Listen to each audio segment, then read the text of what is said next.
1980. Mount St. Helens blew its top, releasing enormous volcanic pressure. Candidate Ronald Reagan put lots of pressure on President Jimmy Carter. A recession is when your neighbor loses his job. A depression is when you lose yours. And recovery is when Jimmy Carter loses his. Mike Schmidt, our 1980 Star of the Year, overcame the postseason pressures to become the World Series MVP. Mike led the Philadelphia Phillies to their first World Championship ever in the magic year 1980.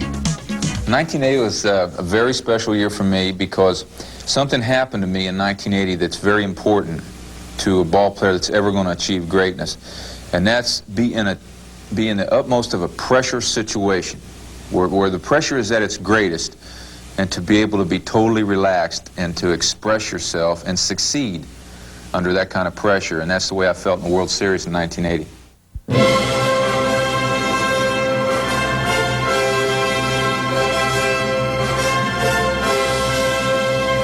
Said farewell to Gordie Howe, who retired at age 52, while 19-year-old Wayne Gretzky took the Most Gentlemanly and Most Valuable Player award. In the 1980 Stanley Cup Finals, Al Arbor's New York Islanders went for their first ever Cup victory against Pat Quinn's Philadelphia Flyers. The Flyers had a record-smashing 35-game undefeated streak during the regular season to beat out the Isles in the Patrick Division.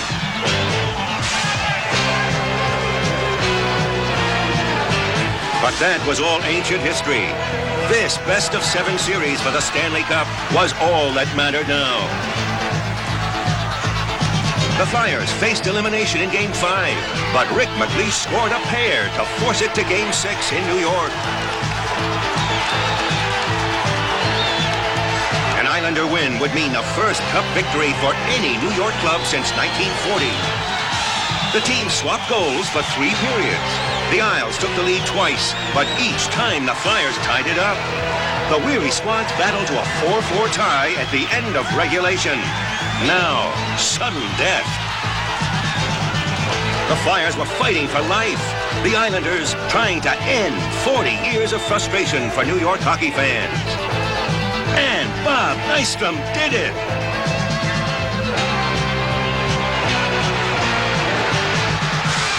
In 1980, the New York Islanders took their first Stanley Cup.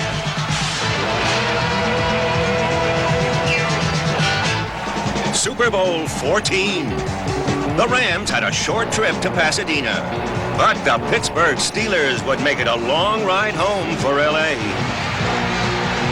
Cullen Bryant's one-yard smash helped the Rams take a 13-10 lead into the locker room at halftime. But in the second half, no more smiles for L.A. Terry Bradshaw drops back to pass, looking for 6. And Lynn Swann goes up and gets it.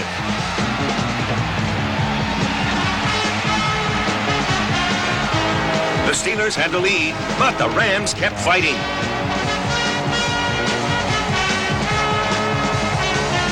Finally, in the fourth quarter, Franco Harris powered over with the clincher.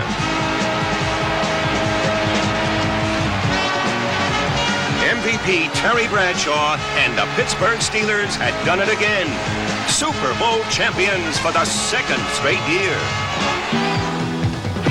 In the 1960s, at the University of Southern California, John McKay developed a succession of great running backs. A tradition Coach John Robinson continued into the 1980s. Back in 1965, Mike Garrett became SC's first Heisman Trophy winner. In 1968, O.J. Simpson turned on the juice and turned in a Heisman-winning year. Anthony Davis starred in the early 70s, and Charles White took the Heisman in 79.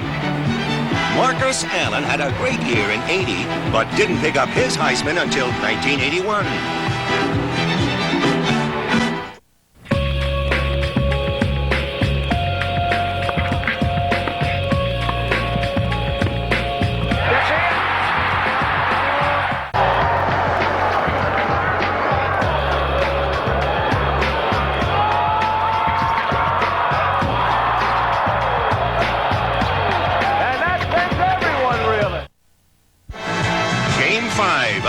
1980 NBA Championship Series. The 76ers and Lakers are tied at 2 games apiece.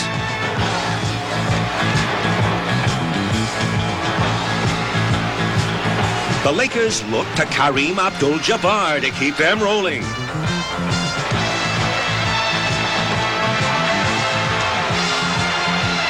Sixer coach Billy Cunningham could find nothing to stop Abdul-Jabbar. Kareem was averaging over 30 points a game in this series, and tonight he'd get 40.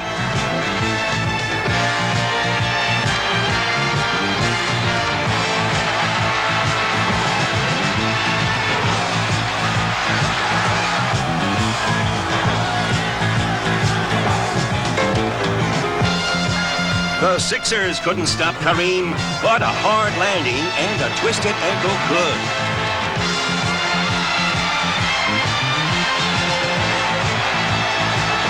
The Lakers managed to take Game 5, but what would happen in Game 6 without Kareem? Magic! Magic Johnson jumped center in Kareem's place, and he put on a show, leading LA to a 12-point lead at the half. All of the Lakers shared in the second half magic. Jamal Wilkes drives for 2 of his 37 as LA opens the half with 14 unanswered points. Magic Johnson had 42, along with 15 rebounds and 7 assists, as LA ran away with Game 6.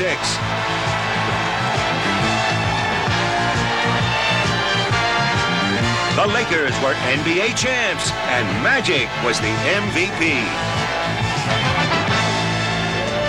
The 1980 U.S. Open at Baltusrol, New Jersey. Jack Nicklaus and Isao Aoki dueled right down to the final hole.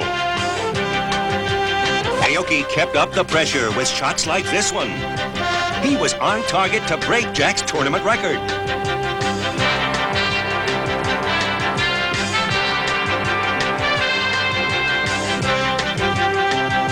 But Nicklaus stayed cool, while the tension of this shootout had the gallery going crazy.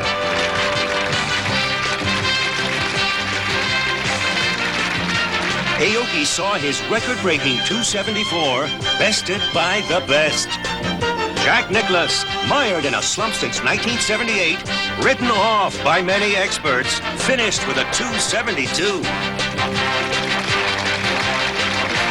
At age 40, life began again for golfing's greatest champ, Jack Nicklaus.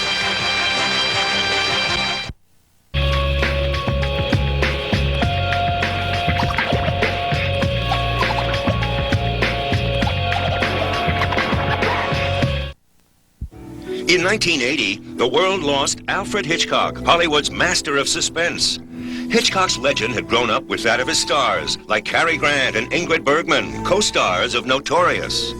James Stewart and Thelma Ritter in Rear Window, and Anthony Perkins in that horrifying tale, Psycho. I would not support the sending of an American team to the Olympics. America's athletes were caught in the middle. Very disappointed because the Olympics in Moscow is something I've dreamed about since I was a small child. But I see the importance that our country should stand strong, and the President Carter should stand strong and show them that we mean business. Personally, I think we should go to Moscow. And if there's any boycotting to be done, I feel that we should boycott the opening and closing ceremonies and the award ceremonies. America's Olympians rallied behind the president at a White House ceremony. I know that some Olympic athletes disagree with the decision not to compete. You have disagreed with grace and with dignity, and I believe with credit to yourselves that you have done more to uphold the Olympic ideal than any other group of athletes in our history. Only a few other nations followed our lead and stayed home, though many countries did refuse to display their national flags at any Olympic ceremony. Russia and East Germany were the big team winners, while outstanding individual performances were turned in by Britain's Steve Ovett in the 800-meter run. and by Ovet's countryman, Daley Thompson, the decathlon champ. Many Ali fans wished Muhammad had stayed home in 1980. Telephone conversation today, Larry Holmes agrees to meet Muhammad Ali for a WBC-sanctioned heavyweight title fight. I'm training now. My whole camp in Deer Lake, got all my young fighters. I'm running nobody over 25. All young men every day. I don't want nobody older than me. All fast, swift young men. 3 times fast, Larry Holmes, and I'm popping them. Pop, mom, popping them, popping them. They can't get away. Pop, pop, popping them, pop, pop, man.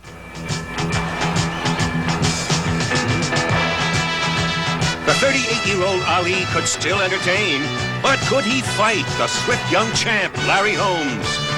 Some feared that Ali would be hurt, but all hoped to witness one last glimmer of Ali's greatness. But Ali could do nothing against the champ. In the 9th, Holmes rocked Ali with brutal combinations.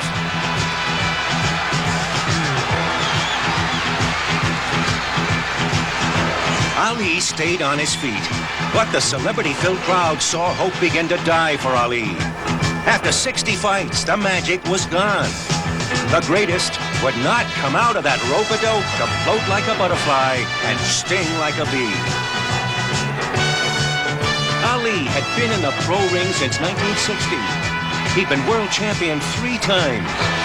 Holmes had once been one of his sparring partners. Larry Holmes was one of many who had imitated Ali. Now he would be one of the few to defeat him. Ali took Holmes' punches as he'd taken Liston's in 64, Foreman's in 74, Frazier's in 3 epic encounters. But now, Ali had nothing left to dish out.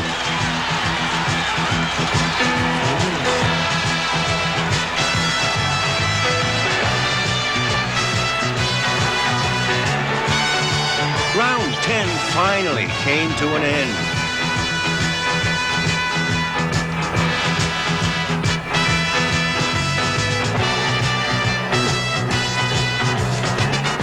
Ali's longtime trainer and friend, Angelo Dundee, threw in the towel. Larry Holmes remained the heavyweight champion of the world after the fight that many believe should never have been fought.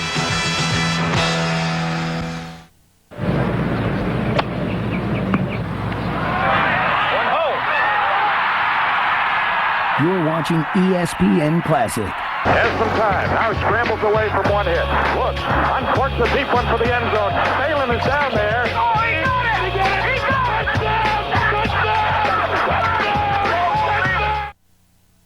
it! Our star of the year, Mike Schmidt. Mike had one of his best years in 1980, an MVP year. Philadelphia's third baseman belted 48 homers to lead the majors. Drove in 121 runs to lead the league. And he led the Phillies to the Eastern Division title. But the Phillies had made it to the playoffs before and lost. Could they go all the way in 1980? That was the challenge for Philadelphia and Mike Schmidt. In 78, 77, and 76, the Phillies ball club had failed and had beat the Pirates out for the divisional title and had failed to win the playoffs in each of those years, the Reds and then twice against the Dodgers. And then the Pirates won the division in 79. And we had regressed a little bit as a team at that point. In a sense, that might have been good because we had gone to the divisional playoffs, the LCS, 3 straight years and failed. And maybe we needed to, maybe what happened was good for the Phillies because we got to back off, you know, get away from it, let another team play in it, as opposed to being put into that playoff position with a potential 4th straight defeat in the LCS. So I went to spring training and we got a leadership of Pete Rose. Pete is one of the greatest pressure players and pressure leaders, a guy that you want to have in your foxhole when the pressure's on, a guy that you want to have on your team when you need to win, when you got to have a guy that you know can walk up the home plate and get on base. He can create something for you, a guy that you know is intimidating to the opposition. And I think having that guy that like Pete and having Pete, who had been in this situation many times before with the Reds, on our team was a difference in us winning in the playoffs in 1980 against Houston. The final game of the playoffs. Gary Maddox up for Philadelphia with 2 out in the 10th. Base hit. The Phils win. It was the 4th game of the playoffs to go to extra innings, and the Philly victory sent them to the World Series.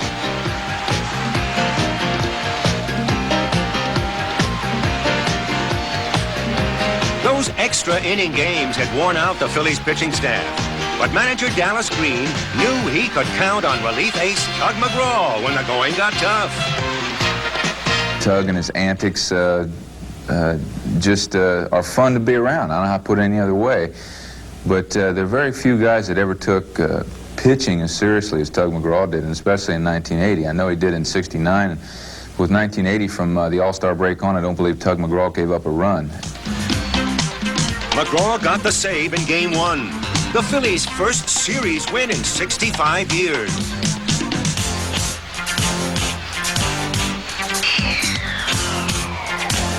In Game 2, with the score tied in the 8th, Mike Schmidt would face Casey's relief ace, Dan Quisenberry. It was the kind of moment MVPs look forward to. Of course, I had seen Quisenberry many times on TV, but never faced him. And this would be a tough, tight pitcher for me or for any right-hand hitter to handle with the game on the line. And you know, I remember hitting the ball, I believe, the right center off of him with 2 men on base to win that ball game. It's so important to basically do something early to sort of relieve the pressure and make your mark early in a playoff or World Series situation in order that you may play consistently throughout the whole thing.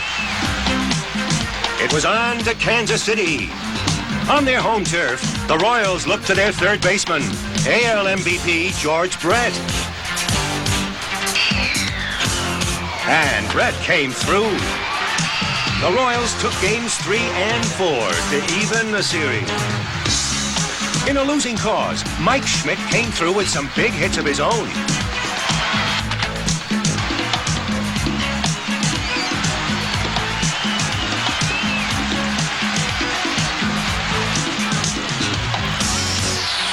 But the little things are sometimes even more important. 2 bunt attempts in games 3 and 4 by the slugging Schmidt would prove crucial in the pivotal 5th game of the series. Game 5, late innings, Quisenberry's on the mound.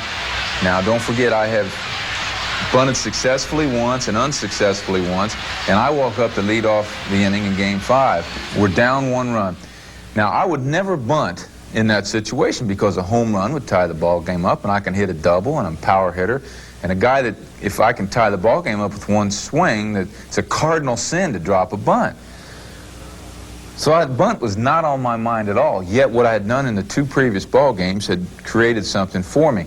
They brought George Brett in, and I hit a hard ground ball about just out of his reach to his left that he probably would have caught if he would have been playing normal depth. But the fact that I bunted those 2 times created that single. And then, of course, Del Unser hit a ball over the first base bag for a double, scored me. Somehow he got to third, and Keith Moreland drove him in, and we went on to win that 5th game, which was the key game. When you have 2 remaining games in your own ballpark, that 5th game or the 3rd game in their ballpark is the killer, and we won it. 1 victory away from a world championship, the Phils went with 3-time Cy Young winner Steve Carlton in Game 6. Lefty held KC to just 1 run. And Mike Schmidt's 2-run single in the 3rd proved to be the game-winning hit.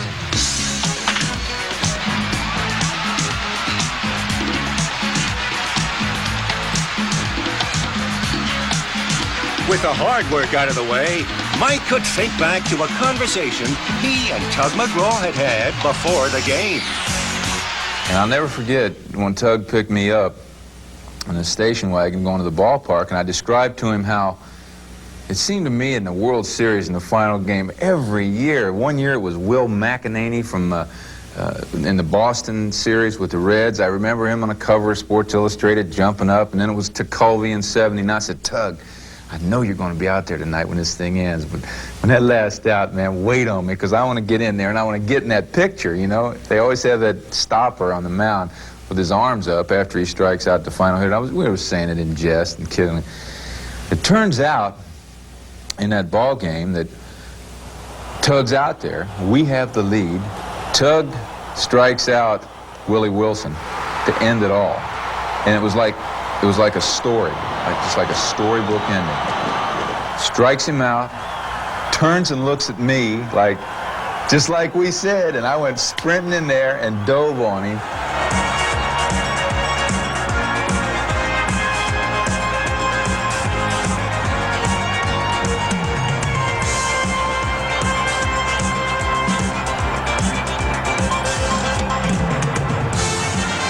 The first world championship for the Philadelphia Phillies in their 97-year history. And Mike Schmidt was the series MVP, a world champion. He was ready to take his place alongside the immortals of the game. 50 years from today, if I could be remembered the same way that I remember Joe DiMaggio today, I'd be a very happy man. You're confident that you can beat Zara. Confident I can whoop all of them. This ain't nothing new. My image has been confident. We're just trying to make it look like something new for. I'm always confident I can whoop all of them. You're being extremely truculent. Whatever truculent means, if that's good, I'm there.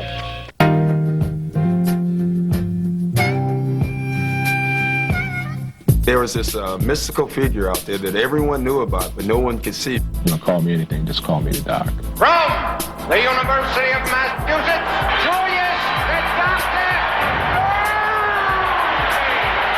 I don't anticipate having problems playing with any of the Nets. I think, I can play basketball with anybody as long as our objectives are the same, and that is to win. Julius Irving comes back to New York, his hometown, and wins the championship! I would think that the ABA was the most special times. He stepped on the floor and he had a flair about him. And that sends everyone reeling. Julius Irving! He made simple plays look spectacular.